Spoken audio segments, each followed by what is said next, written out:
అందుకని వాడి పేరు గోకర్ణుడు అన్న నామకరణం చేశారు. ఇప్పుడు ఈ గోకర్ణుడు పుండుగాడు ఇద్దరు సమానంగా ఇంట పెరుగుతూ ఉన్నారు. పెరుగుతూ ఉంటే గోకర్ణుడేమో చతుర్వేదములను చదువుకొని అద్భుతంగా తర్కాది శాస్త్రములు చంద్రశాస్త్రములను అన్నిటినీ షట్శాస్త్రములు చదువుకొని మంచి పండితుడుగా పెరుగుతూ ఉన్నాడు. ఈ పుండుగాడు మాత్రము అనేకమైనటువంటి వంకర బుద్ధితో పుట్టినవాడు కాబట్టి వీడి గుణాలన్నీ వంకర టొంకరగానే ఉన్నాయి.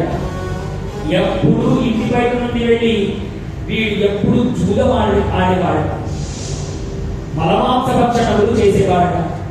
బ్రాహ్మణుడైనా సంధ్యావందనాది క్రతువులు లేక వాడు వేశ్యాలోరుడై విహరిస్తూ ఉండేవాడు.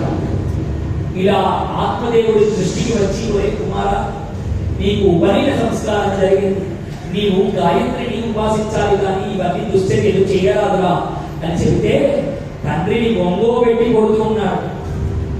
తండ్రిని విపరీతముగా బాధిస్తూ ఉన్నాడు. అలా వాడి బాధ భరించలేక అప్పుడు తలబట్టుకున్నాడట ఆత్మదేవుడు. అయ్యో ఈశ్వర, నాడు నీవు సన్యాసం తీసుకోమని నీవే సన్యాసి రూపంలో నా దగ్గరికి వచ్చి నాకు జ్ఞానబోధ చేశావు. అయినా వినకుండా పుత్రుడు పుత్రుడు పుత్రుడు అని నేను ఆ పుత్ర ఆశతో ఇదిగో ఇలాంటి దుర్మార్గుడైనటువంటి పుత్రుడిని కన్నాను. పుట్టనేమి వాడు గిట్టనేమి, ఇలాంటి లక్షణాలతో ఉన్నటువంటి కొడుకు అసలు పుడితే ఎంత చనిపోతే ఉంటా కాబట్టి అని ఏడుస్తూ ఉన్నాడు. అంతలో అక్కడికి గోకర్ణుడు వచ్చాడు. వాడి రోదనను చూసి, నాన్న ఎందుకు ఏడుస్తున్నావు?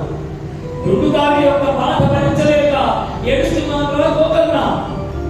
ఎవరు కొడుకు, ఎవరు నాన్న, ఎవరు తండ్రి?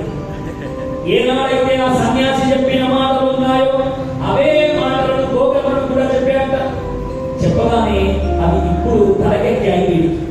ఎక్కి ఇంకా ఈ సంసారం అన్న బంధనం నుండి విడిపోవాలి, ఈ కొడుకు అన్న బంధనం నుండి విడిపోవాలని ఆత్మదేవుడు హరినామ సంకీర్తన చేస్తూ అడవులకు వెళ్ళిపోయాడు. అక్కడ తన శరీరాన్ని హరినామ సంకీర్తనలోనే ఉంచి ఆ హరినామ సంకీర్తన యొక్క గంగా ప్రవాహంలో పోరాడి అంత్యములో వాడు విష్ణు సాహిత్యాన్ని చేరుకున్నాడు. ఎప్పుడైతే తండ్రి లేడో ఇక తల్లి మాట వినడమే మర్చిపోయాడు. తల్లిని కూడా రోజు కొడుతూ ఉన్నాడు. ఇంట్లో ఉన్న వస్తువులన్నీ తీసుకువెళ్ళి వేశ్యలకు అందజేస్తూ ఉన్నాడు. అలా శవముల దగ్గర కూడా నాట్యమాడుతూ ఏవేవి పనులు చేయకూడదో అన్ని దుష్కర్మాలన్నీ చేస్తూ ఉన్నాడు.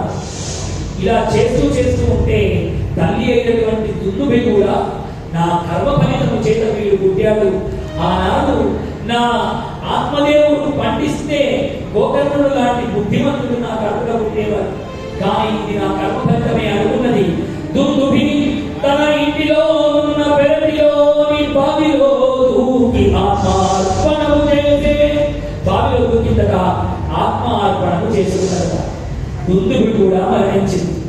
తల్లి తండ్రి ఇద్దరు మరణించేటప్పటికీ ఇంకా డుండుకారుడి యొక్క ఆగడాలకు అందలే లేకుండా పోయింది.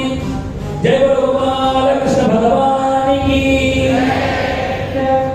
మన అందరికీ ప్రియమైనటువంటి వాడు మన సుబర్ణ వచ్చారు.